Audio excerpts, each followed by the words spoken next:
नमस्कार मित्रों, स्वागत है आपका हमारे YouTube चैनल आई मिशोक यादव पर। आज यूं ही वीडियो बनाने का मन हुआ, कुछ तलछट की बातें करूंगा। जो आजकल की सरकारें हैं, लोग हैं, नेता हैं, विधायक हैं, आम जनता है। और आजकल जो एक बहुत ही ज़्यादा मुद्दा उठ रहा है धर्म ग्रंथों पर, रामचरितमानस हो, चाहे फिर रामायण हो या फिर कुरान हो, बाइबल हो, सभी ग्रंथ जो हैं सभी धर्मों के लिए जो है सर्वोपरि हैं। हालांकि जो मुद्दे उठाए जा रहे हैं वो कोई भी मुद्दा हो, व्यथित तो होता ही है, लेकिन कोई न कोई कारण जरूर रहता है। किसी न किसी मुद्दे का, किसी न किसी बात का कारण जरूर रहता है। तो इन्हीं कुछ मुद्दों पर बात करूंगा। संविधान पर एक दो टॉपिक पर बात करूंगा। जैसे कि 2024 का जो है केंद्र सरकार का चुनाव आने वाला है। सारी पार्टियां, सारे नेता, सारे विधायक, सभी जो सत्ताधीश हैं, जो पार्टियों से जुड़े हुए हैं, अपनी अपनी पार्टियों को अग्रसर करने में लगे हुए हैं। आम जनता, किसान, वही बेरोजगार, शिक्षित युवा वहीं का वहीं है, दर दर की ठोकरें खा रहा है। सरकारें उन पर ध्यान नहीं दे रही हैं। चाहे हड़ताल की जाए, आंदोलन किए जाएं, लेकिन सरकारों पर, नेताओं पर इसका कोई भी असर नहीं पड़ रहा, क्योंकि उनका मकसद है आम जनता को बहलाना, फुसलाना और दोबारा से सत्ता में आना।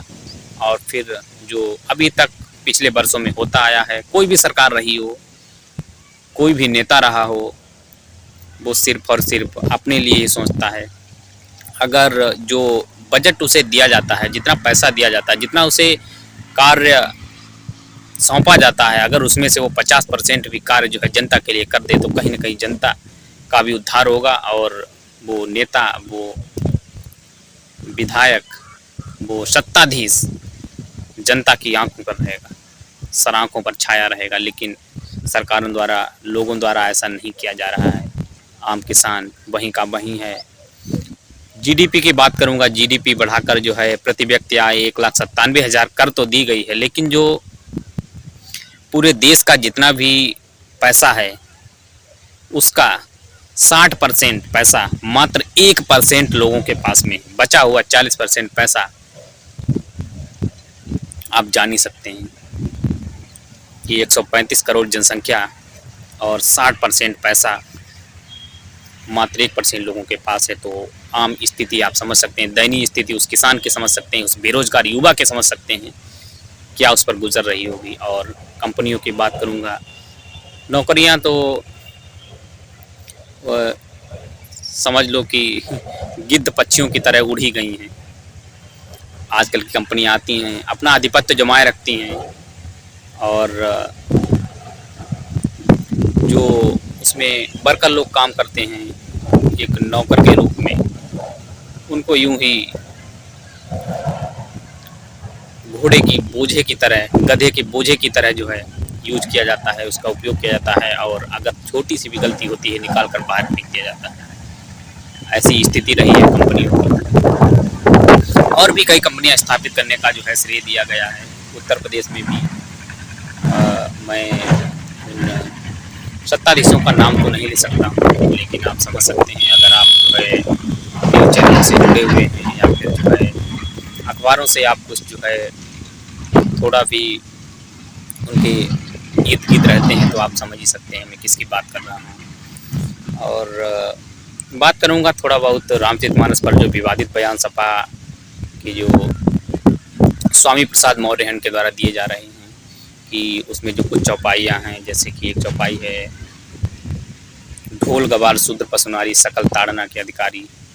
कुछ अज्ञानी व्यक्तियों द्वारा जो है इसका अर्थ जो है, ताड़ना का अर्थ देखभाल, और कुछ लोगों के द्वारा ताड़ना का अर्थ जो है प्रताड़ित दिया गया है। हालांकि एक शब्द के अनेक अर्थ हो सकते हैं, लेकिन जो बाबा तुलसीदास जी ने उस समय की दयनीय स्थिति अगर लिखी है, तो बिल्कुल जो है ताड़ना का अर्थ उस समय प्रताड़ित ही रहा होगा, कि आम जनता को जो है सत्ताधीश लोगों द्वारा किस तरह से प्रताड़ित किया जा रहा था, उसी को उसी मार्मिक दृश्य को उन्होंने जो है एक चौपाई के रूप में उस समय इंगित किया था।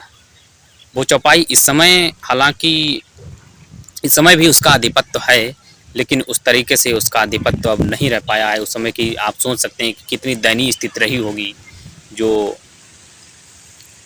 गरीब व्यक्ति रहे होंगे, उनको जो है सत्ताधीश लोगों के द्वारा कितना सताया जा रहा होगा, जिन लोगों के पास धन दौलत रही होगी।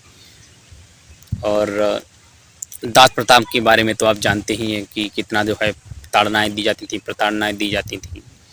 गरीब जो है हर समय जो है गधों की तरह काम करता था और उसे 1 रुपया 2 रुपये की कमाई मिलती थी, वो भी महीने की। संविधान पर कुछ जैसे कि टिप्पणियां आजकल चल रही हैं कि आरक्षण खत्म होना चाहिए।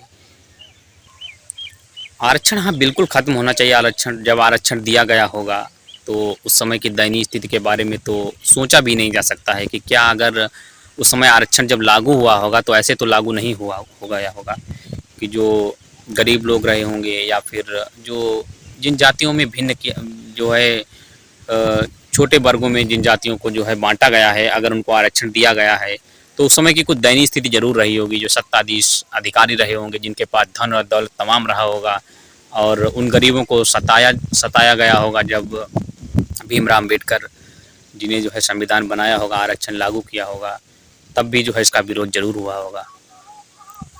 तो आरक्षण जो है दिया गया है, कुछ इसमें गलत नहीं है, लेकिन हाँ आजकल जो है आरक्षण को उस हद तक रखना चाहिए। इस आरक्षण को जातीय से अलग करके आर्थिक रूप से जो है देना चाहिए। उन सवर्णों को भी आरक्षण मिलना चाहिए जो गरीब हैं, और जो निम्न जाति से आते हैं, अगर वो रईस हैं, उनके पास पैसा है, तो उनसे जो आरक्षण बिल्कुल लेना चाहिए। मैं इसका तो समर्थन जरूर करूंगा। बाकी आप लोगों की क्या राय है कमेंट में ज़रूर बताइएगा। मिलते हैं अगले वीडियो में। अगर आप नए हैं तो हमारे यूट्यूब चैनल को जरूर सब्सक्राइब करिएगा। मिलते हैं अगले वीडियो में। जय हिंद, जय भारत।